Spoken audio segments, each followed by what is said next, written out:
Welcome to the gender presentation. This gender presentation relates to Goal 5 of Sustainable Development, which is to achieve gender equality and empower all women and all girls. So, what are gender issues? For millennia, women have been at a social disadvantage in the vast majority of societies across the world. This is due to a social organization known as patriarchy. The Merriam-Webster Dictionary defines patriarchy as a social organization marked by the supremacy of the father in the clan or family, the legal dependence of wives and children, and the reckoning of descent and inheritance in the male line.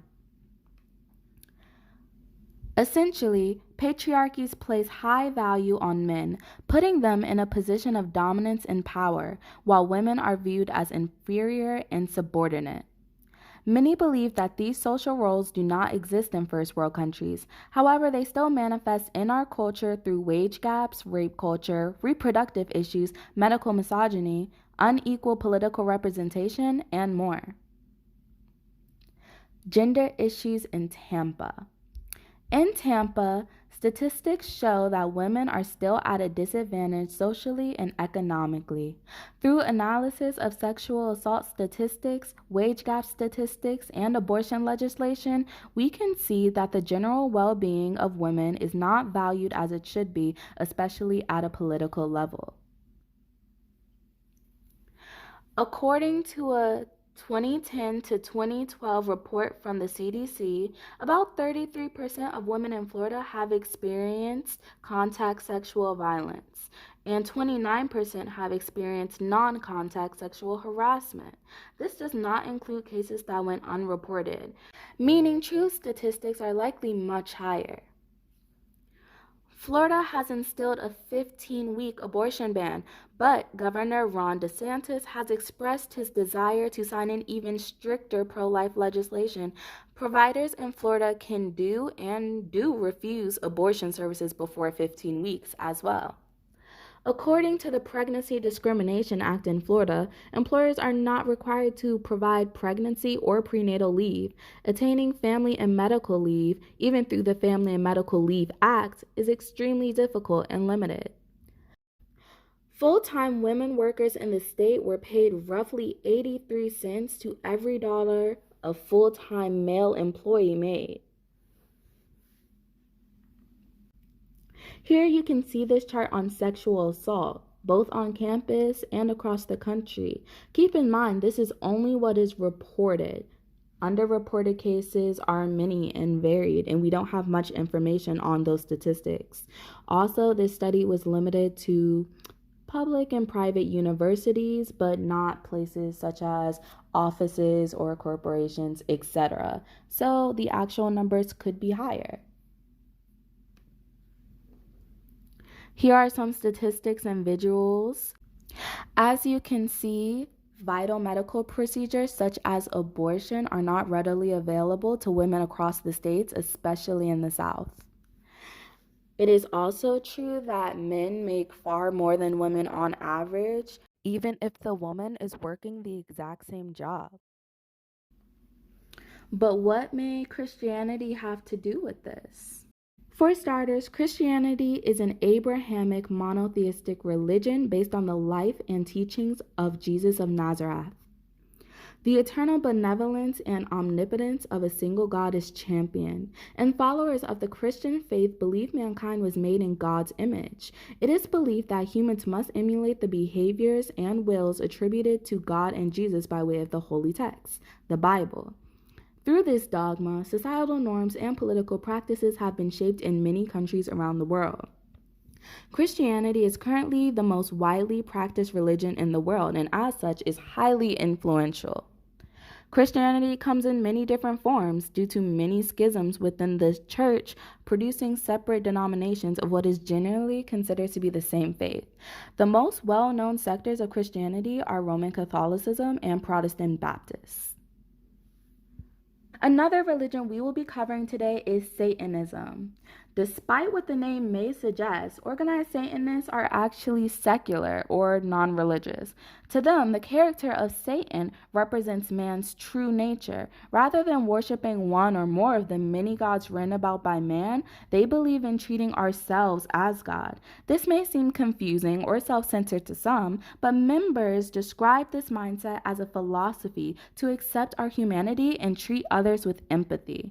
There are two primarily known Satanist organizations, the Church of Satan and the Satanic Temple. But back to Christians. How do Christians feel about gender issues? Well, while it is not stated in the Bible that women are inferior to men, it is stated that the roles of women in relation to men is one of submission, support, and subservience, if that is what the male requires of his female counterpart, that is. Here are a few Bible verses concerning gender roles. First, we have Timothy 2:12. I do not permit a woman to teach or to exercise authority over a man. Rather, she is to remain quiet. Here is another Bible verse. Colossians 3:18. Wives, submit to your husbands, as it is fitting in the Lord. The Christian church has often been accused of perpetuating patriarchal values due to their characterization of women in the holy text.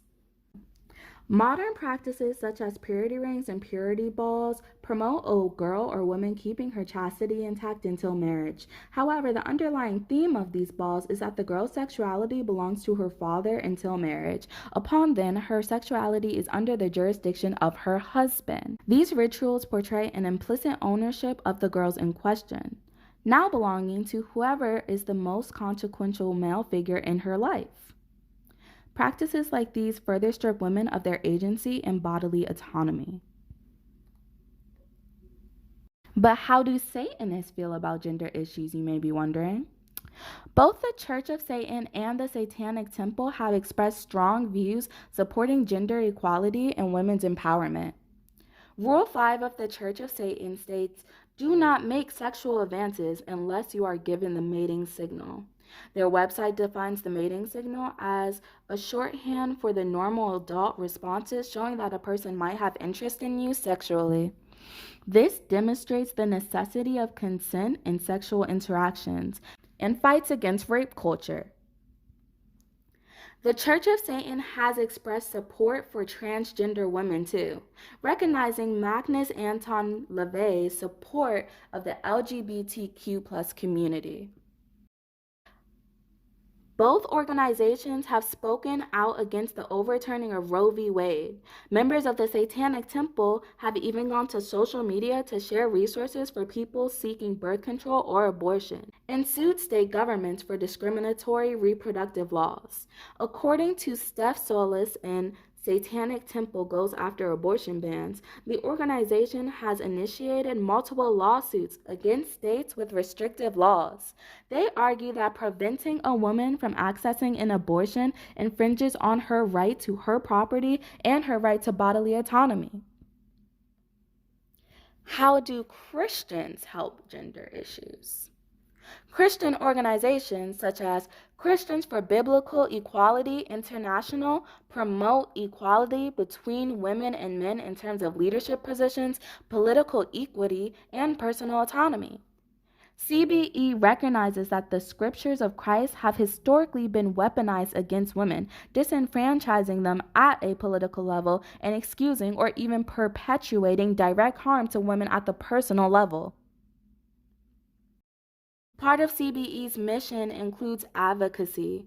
The group advocates for egalitarian values by reading and translating the Bible through the lenses that God intended for men and women to be partners. Therefore, men and women must be equally heard, seen, worked, and have even decision-making powers. CBE also uses education to get their message across. Both ministry leaders and lay people support CBE's mission for equality by coming together to translate and spread academic resources that demonstrate God's intention to have men and women serve as equal partners. CBE emphasizes liberation for women. If their goals of egalitarianism is to be reached, then women must not be dependent on the men in their lives.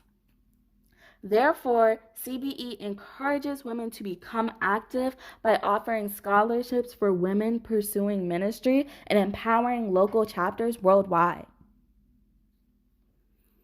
How Satanists help gender issues. Members of Satanist organizations are known for many forms of progressive activism, both online and in person. They have participated in events such as Women's March and pro-choice protests, setting up booths and marching for the cause. Because their religion supports many freedoms, they argue that infringement upon these freedoms contradicts the First Amendment, specifically freedom of and from religion. Online, they can be seen spreading educational information about bodily autonomy in the context of reproductive rights and sexual assault awareness. To continue potential solutions for Christians, Christian churches have been known to set up shelters and hospitals for women who are suffering from sexual assault or domestic violence. There are also Christian counseling centers and therapy services for women and children in the case that they suffer from abuses at home or even within the church. These resources are funded by the donations given to both local and international churches. Food drives and other such fundraisers organized by Christian organizations help assist women in need. However, the foundational interpretations of the Christian text and the dogma taught from that text must be reanalyzed and restructured in a more clear, more egalitarian lens if we will ever see real progress within the church in terms of gender equality. Back to Satanism. On top of the activism previously mentioned, Satanist groups could use their funds to build women homes for victim and domestic violence, organize fundraiser events for women's resources like Planned Parenthood, or create a hotline for women in crisis. These are all ideas that have been proven to create real change and would assist hundreds of women.